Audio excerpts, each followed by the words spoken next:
This is the China Hollywood Greenlight Podcast, Episode 21.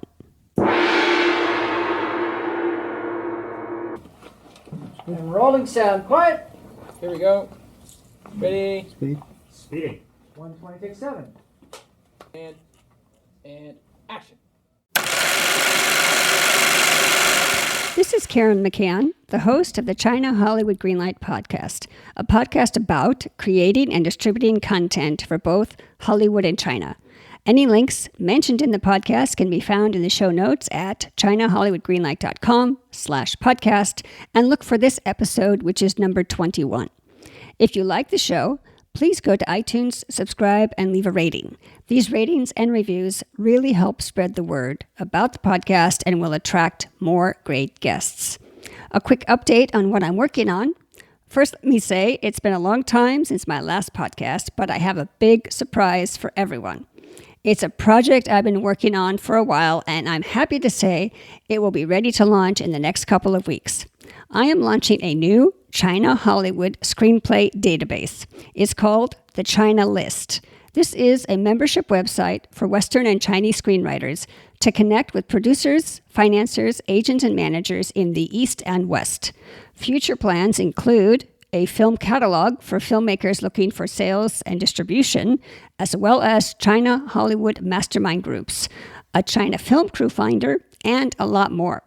You can sign up now to be notified when we launch on my website, the China Hollywood Greenlight. As a special promotion, I will be offering the first 50 screenwriters who sign up free membership until the end of this year, December 31st, 2019. Producers, financiers, agents, and managers can apply for free membership. So stay tuned for news on the launch of the China List. Before I introduce today's guest, I'd like to start out with a motivational quote to encourage our listeners to continue on their path to achieving their own green light. And today's quote is from basketball legend Michael Jordan. He said, "You must expect great things of yourself before you can do them." Today's guest is John McKay, CEO of POW Studios, a New Zealand production and post-production house. He recently completed a China co-production and shares his insights. Here is the interview. Today's guest is POW Studios CEO John McKay, who has more than 40 years' experience in the film industry. He is a recipient of New Zealand Sound Editorial Awards for his work on Foot Rot Flats, Jubilee, and A Soldier's Tale, and is a Golden Reel Award nominee for The Lord of the Rings. As CEO of POW Studios, John has recently sound supervised and mixed animated Chinese feature film Kung Fu. He was a producer of the New Zealand Republic of Korea co-production Nori, Roller Coaster Boy, a 52-episode animated series for preschoolers, which has sold worldwide. He sits on the board of the Asian Animation Summit and actively champions the unique qualities New Zealand animation has to offer. Well, thank you, John, for coming on the show today. Well, no, thank you for the invite. It's a pleasure. Now, I've told the audience a little bit about you, but why don't you take a minute and tell us a little bit about yourself personally and your business? Well, personally, I started in sound editorial in the early 80s when the New Zealand film industry was very much in its infancy and was just really starting to get going. And I worked through quite a few films in the 80s and 90s. And then right at the turn of the century, I came back to Wellington. I'd been in the other major city in New Zealand, Auckland, and started working on Lord of the Rings, which was a 3-year commitment. And Lord of the Rings was a total game changer for New Zealand post-production and for the New Zealand film industry, and really put us on the map. And Right. And since that time, POW's been around since 2015, when a group of 3 of us decided to form a company and start looking for our own work offshore. We were sort of Peter's films are fantastic, but they're not that regular. So there's some years that you would starve. So Uh, we were desperate to eat, so we thought Right. we'll go and get some work ourselves, and that has sort of expanded, and we've done a lot of work with Asian companies and with local companies, and animation has become a little bit of a speciality of ours. Okay. Well, I know you've done, as I read in your bio, you did that Chinese movie Kung Fu. And let me start by asking, why do you want to enter the China market? Well, that's a very good question. The China market actually came to us in 2014 when we did a previous film called 10,000 Years Later. And I think it was on the back of them wanting a little bit of Lord of the Rings fairy dust. So they were looking for something a little special. So that was our first experience, and that sort of led in many ways to the formation of this company, because we went, well, let's go and find some more. It's a very interesting market to be involved with, and we have worked in with Korean companies as well. And it's, in many ways, it's not we're far from anyone anyway. So, Right. but in time difference, we're only 4 hours different from China. So that didn't make it a major problem. So it's more difficult working with Europe for us here, because New Zealand's major problem is that we're miles from nowhere. So, right. So trying to get Asian partners seemed, a logical extension of where we are geographically, even though we've done a lot of work with US companies as well. Okay. Well, just to explain to the audience a little bit about your job. Now, I know no 2 days are the same, but to better understand your work, can you discuss 2 or 3 main tasks you do on a, quote, typical day? Oh. No, you got me flummoxed there. I know there's no such thing as a typical day, but just we're across a variety of projects, because we're now a company of 11 people. So we're doing multiple things at the same time. And I really, basically in the day, I feel more like a traffic controller, just managing how things are actually going and how we're moving through. I've sort of, Kung Fu was probably the last thing that I was being majorly involved in a hands-on way. It's very difficult to be hands-on and manage a group of people and a company. So we've made the decision that I will do the management stuff, and my partner Matt Lambourne has really stepped up to do the creative. Even though I love the creative in the way you can sometimes just go into the studio and lock the door and forget about the world and have a good time, and it doesn't really help the business. So, you've got to really devote yourself to doing it, especially demanding animation films, which are a lot complex with a lot of material to wrangle and to make it come alive, to really make it dance. And it's interesting. We've worked on several Chinese productions. Two we've worked on as contractors for Park Road Post, which is Peter Jackson's post-production company, and they were major live-action films.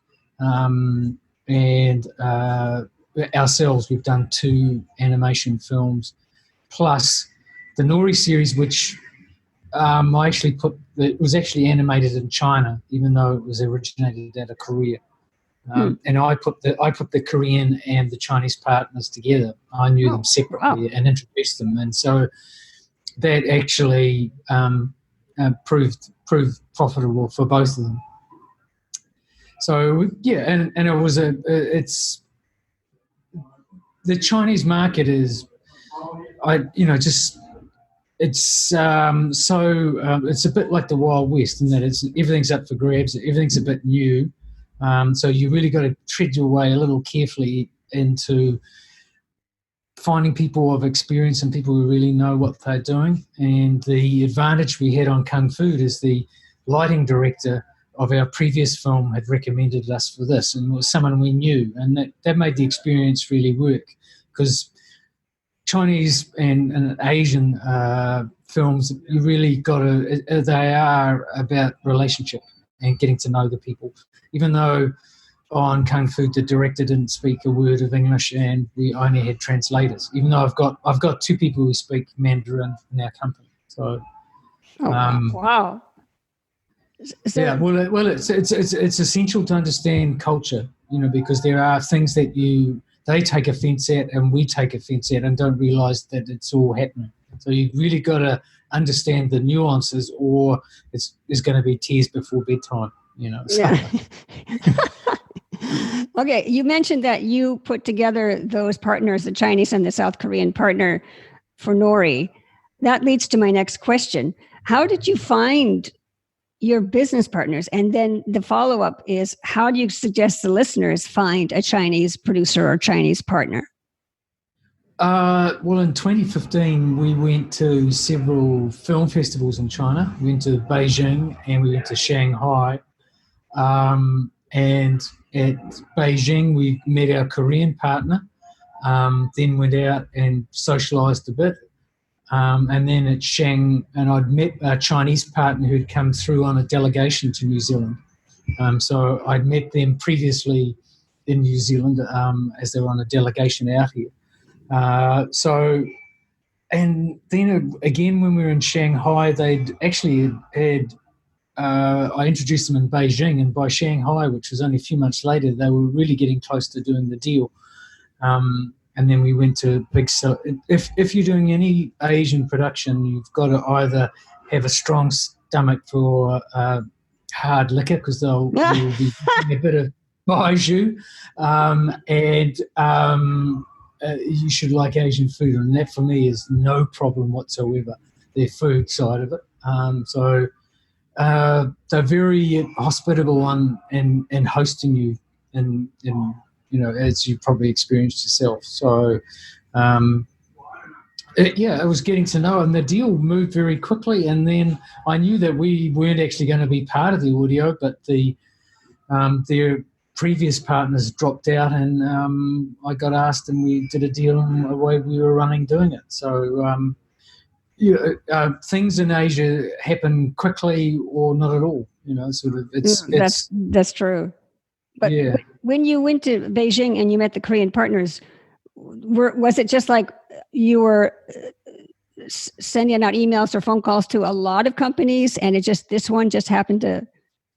Well, no, they had their the Koreans are really well organised and supported by their government. They've got an organisation called COCA, a creative agency, and they get a lot of support, and they're everywhere. If you go to Cannes, to McCann and the McTVs and all that, they've got a lot of space there, and they really support their makers. And so Chris Song of Crispy was the company that we did the deal with, and they just had a desk at this a booth, and we made ourselves known, started chatting, and I think then we went out for a meal and a drink or two, and again, most of business in Asia is done over some sort of eating. Right. And just getting to know each other. I can't emphasize that more, that you circle for a while, and doing the relationship stuff is pretty important if you want to succeed in this market. And you just can't barge in and go, right, let's make a deal, which can be a Western style, but yeah, kind of an American style. So, yeah, I wasn't going to say that. I said it for you. Okay, well, talk about perhaps some obstacles that you encountered on a past project. How did you overcome it, and what did you learn? Obstacles are definitely language and culture and understanding. And someone has always described to me the Chinese way of working is like a circle. You work around the problem and you basically worry it away, which for Westerners find it quite irritating, because we are linear. We go, okay, we'll solve this. That means we can move on to this. Then we can do this. So understanding what they're trying to do, and so trying to fit schedule and planning, into things can be a little tricky. I once went to a schedule meeting in Shenzhen, and I had to turn to my translator and go, "Was that actually the meeting?" And he went, "Yeah, it was." And I went, "Okay, fine." All it was is actually the boss got up and just said to everyone that it had to be finished. He said what? Wasn't. Well, the boss just got up and just said to everyone in the room that it's finished. It had to be finished by a certain date. And no, I was expecting calendars and people to work out schedules and yes, we can do this and that. And of course it wasn't finished. And so you're always going to have a spill, and you always got to be wary of that a lot of things happen towards the back end of production. And everything comes in a flurry, everything will be late. So I've got used to that and factored it into whenever we do this. So when you say factored it in, does that mean you add a couple of days perhaps? Well, even months. We ended up a month later. And because a lot of things, like in animation, shots are in pieces all the time, so you haven't got all the picture at the same. And for us putting a soundtrack together, that can be tricky. But Lord of the Rings was a fantastic training ground, because that was that pioneered how to do a film in pieces and doing everything, right up until the last minute. So I think our training had really come into it set us up for actually coping with this type of working. Okay. Now this next question is, I'm going to ask you, if you could magically solve 2 current problems, what would they be? Ooh, that's a big question.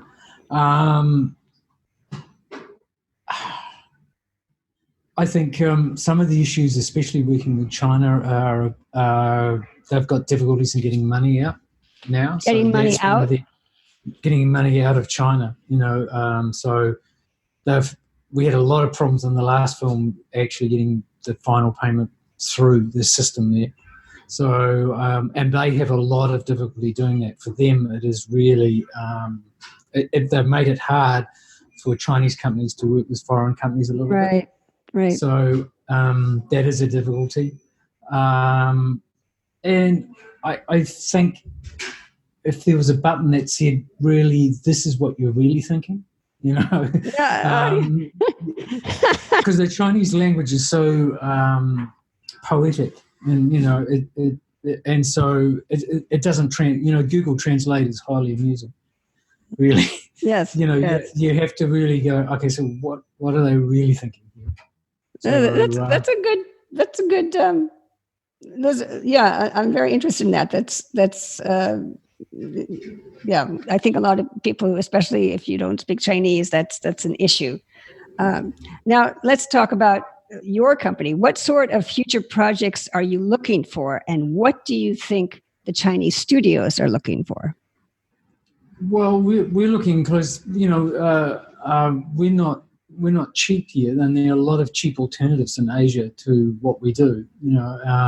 Even though against the US dollar, we're 65 cents at the moment, so we're a little cheaper than the US, but our cost structure is sort of comparable to the US in many ways. So we're not a cheap option. So I always say that if you want to work with us, it's because of the work we can do, and not the price. And that has been the case in several jobs that have come out to New Zealand. Like Wolf Warrior 2 was all sound produced in Wellington, in this town, and that was a multi-million-dollar soundtrack. Not what normally a Chinese company would do. So I basically just don't get into a price war, and go, okay, this is what our price is going to be. Try and make it reasonable and sensible, but we can't compete with Thailand or Right. or some other Asian countries, because it just doesn't really work for our cost structure. So it has to be a reason why they want to engage with us, that we can bring an X factor or something different. And I felt we really had a ball doing the Kung Fu movie, because it was, all the characters were food. And it all had a distinctive feel, everything about it. Like even doing all the Foley was all wrangling food, and we went through so much stuff trying to, and a mess. It became such a mess doing the whole film. But and giving the right, shall we say, right voice character in terms of the sound effect, having the right feel about it all. Even though it was all in Chinese, it had a story that was pretty universal, so it worked really well, and all the guys, even the ones who couldn't speak any Chinese, loved working on that. And the company was great to work with. It was Yi Animation of Guangzhou, Right. and it was a pleasure. The director was really keen on quality and making the movie, So, and they talk of the Chinese being hard workers, but at the final mix in Hong Kong, I actually outworked them. So Okay. I broke them. Yeah. So would you say you're looking for film projects or TV? Yeah, film was interesting, but Nori for us was a great show because there's 52 of them, and we did everything. We did the whole English version. We did the version that was animated too, which was all in English, and then we also did the music, all the audio post. So it was a really big dollop of work, and we're looking for projects in excess of 500,000 New Zealand, because then we can access incentives here. So for any project over 500K, the government here will pay 20% in cash back to you. So that is a sizable chunk of money to get to. So that's what we're looking for. And most projects don't quite have all that. The Nori project did. But films we look to combine with other companies in Wellington, for example, Park Road, which does high-end film finishing, grading, mixing. There's lots of, Wellington is renowned as a post-production town with, Weta Digital, I think, which is the second largest VFX company in the world now. So it's a small population, but highly concentrated in the film business. And do your contacts in China tell you perhaps what the Chinese studios are looking for? They're looking always for high quality. That's why they're coming to us. So they're looking for a really good product and a good finish that they don't think they can get in China. Now that to me will change as Chinese post industry gets stronger. But at the moment, it's one weakness they perceive. And in the region, probably Korea is stronger in post-production. And I have a friend who has a studio in Seoul and another one in Beijing, and which is a Korean company. But they are tapping into the Chinese market. Because Korea, for all the rhetoric between the two, politically, they still work. There's still quite a lot of work going on between the two countries, and it's so close. It's Exactly. a 10-hour flight, and you're there. So. And how you just mentioned a minute ago about how the Chinese obviously are looking for high quality and they're going outside the country. How, in just hypothetically, how long do you think until they catch up with Western post-production standards? It's hard to say. I think within a decade, they'll be getting there. It's in some ways it's a perception. You can teach how to operate a machine. You can teach all that stuff, but how to find the right thing, and that is sort of also. I think the education system hasn't favoured, creativity in many ways, because it's it's been a sort of learned or rote type system, and that doesn't inspire free imagination, But I've seen a lot of change in China. Well, someone said to me once about China is that all your misconceptions and preconceptions are true, and the complete opposite as well. So you get everything. Yes, there's a reason we go, yes, I like that, and then on the other side you'll get something that will be completely polar opposite. So I've been to China now nearly 10 times, and I think I know less than when I started. Everything is always slightly different, changing, and it will changing all the time. That's what makes it fascinating. And I have a few really good friends as well there. Over time, over 5 years that I've made. So that's important because then long term we'll make some actual projects together. So. To me, it's fascinating how far they've come in such a short time. Oh, exactly. Well, let's take the opposite track. Long time. If you could do your career over again, would you do anything differently? Oh, I was about to say I wouldn't go into the film business, but because not really, because. I was lucky in that I got into actually the sound side of stuff by mistake, in that I was actually more in production and being an picture editorial. But my then wife was about to have our first child, and I didn't want to leave town. And someone said, here's a sound editing job. And I went, I'll do that. Smart move. And that was 1984, and I've been doing it ever since. So, I think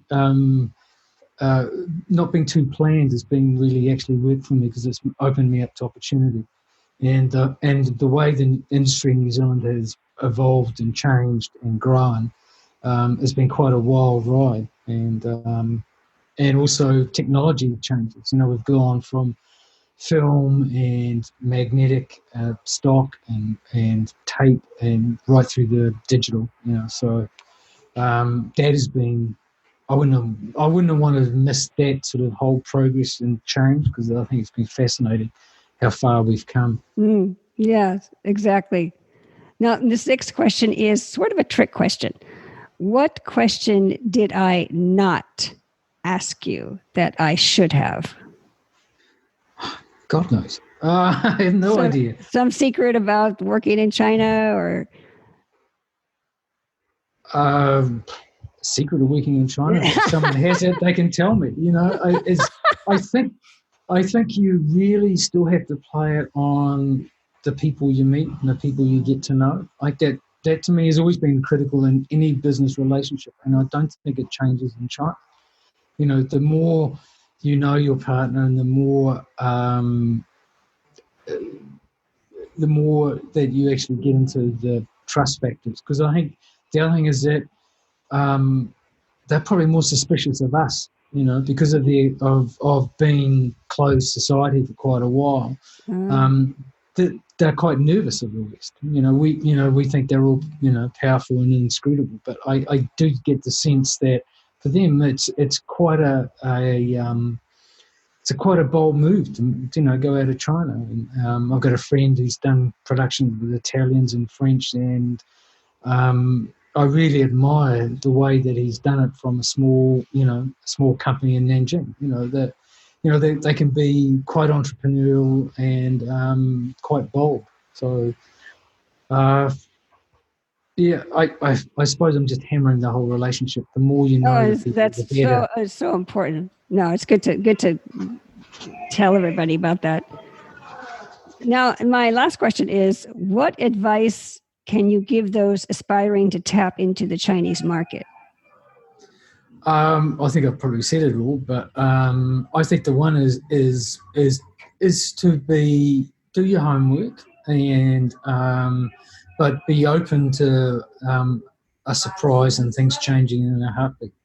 Don't be closed, and don't expect to just close the deal. And also, don't expect a deal you think is dead can come alive again in an instant. You think they've gone away, and suddenly you get a WeChat saying it's all on. And yes, my other advice is get WeChat, because that's how they do all their business. Yeah, they don't like. I understand Chinese people don't like email, which is I think some Westerners that drives them nuts to have to deal with everything with WeChat. Yeah, they do everything on WeChat, and that can be frustrating. And a Chinese contract is also highly amusing. And the best advice I'd have about contracts is there's no point saying we'd make it jurisdiction in the US or outside of China, because it just won't work. Okay. There's no point, And all I've done is just, in some ways, just kept one step ahead, always in the financial terms. So you're in sync with what's happening. So because there's no way in a dispute that anyone's going to win. And in a co-pro, any international co-pro is a leap of faith. So that's why I say get good partners, and so you can leap together, and hopefully don't crash. So. Would it help? This is just a side question. Would it help at all if you were to do something with Chinese partners, perhaps start with a Hong Kong company, and that way you have the quote rule of law? No, I don't think so at all. I've heard people say that as well, but I just, they won't turn up to Hong Kong. Even though Hong Kong is in quite a state at the moment, but yes. Even though it is based on, and we've got similar law, because they're a colony like we were. So, but I think that is a misconception as well,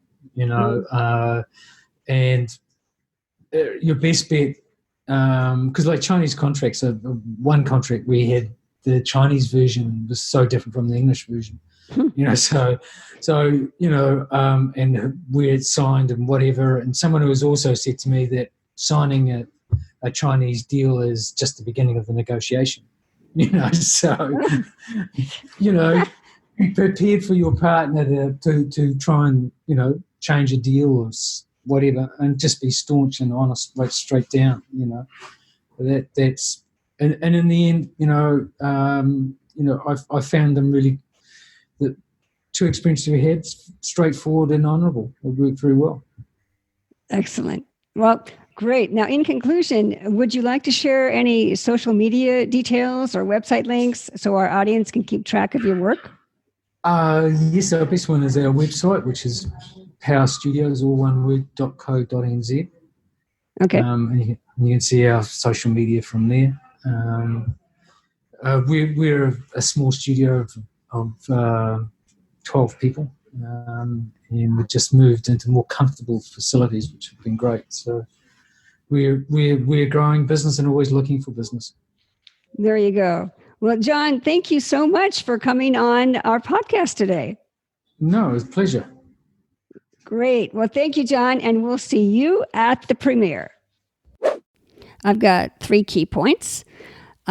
First, linear versus circular thinking. John mentioned Westerners tend to solve a problem in a linear fashion. We go from point A to point B. Chinese work in a more circular fashion. They work around the problem and worry it away. This is especially true with deadlines. John said he is wary of Chinese timeframes. A lot of unexpected things happen towards the back end of production. Everything comes in a flurry. He's gotten used to it and factors this in. Number 2, the money problem. Getting money out of China is a problem. The Chinese government is making it hard for Chinese companies to work with foreigners. His solution is to factor in extra time. Number 3, jurisdiction. John says it doesn't matter if you make the contract jurisdiction outside of China because it won't work. He even thinks Hong Kong isn't a great alternative jurisdiction-wise. He solves this by staying one step ahead in financing terms and stays in sync with what's happening. Now, for takeaways, number 1, know your Chinese partner. John said the Chinese film market was a bit like the Wild West in that everything is up for grabs. So you need to tread carefully and find people with experience And in my opinion, not just money, who know what they're doing. Number 2, playing catch-up. John mentioned one reason Chinese companies take on foreign partners is the foreign partners' quality of work is better than what they could get in China. I asked how long until China catches up with Western production standards. John replied, probably within a decade. In the past, China's rote learning education system didn't foster creativity, but China is changing fast, and that makes it a fascinating place to work. Number 3, deal over drinks. John mentioned most Chinese deals are done over drinks. The Chinese want to get to know you, and this is the preferred way to cultivate business partners. Now, I didn't think about this until after I interviewed, but I asked John in an email later, if you were a woman, do you think your potential Chinese partner would have invited you for a drink to discuss a deal? If not, what can Western women do to not be shut out of potential deals? Now, I'll read you his reply. John said, quote, yes, I think maybe the older generation, your question regarding women and deals might be an issue, but the younger generation who tend to lead negotiations as the older generation don't speak English are changing the gender, quote, hierarchy, unquote. And many are very intelligent, highly competent young women. So in time, I see this changing, but it could be an issue for now. So that was his answer. And that's the show. Thank you for listening. To show your support, please go to iTunes to subscribe and leave a rating so other people can find the podcast. And screenwriters, go to the China Hollywood Greenlight website to sign up for one of the free 50 membership slots for the upcoming membership website, the China List, a new China Hollywood screenplay database. This is a free membership until the end of this year, December 31st, 2019. And producers, financiers, agents, and managers who want to apply for free membership for the China List, you can sign up on the China Hollywood Greenlight website as well. Look for the China List page. Lastly, I'm also looking for more guests for the podcast. So spread the word, and if you'd like to join the podcast or would like to recommend a guest, send me an email at podcast@ChinaHollywoodGreenlight.com. And I'll see you at the premiere. Bye. 一会儿见.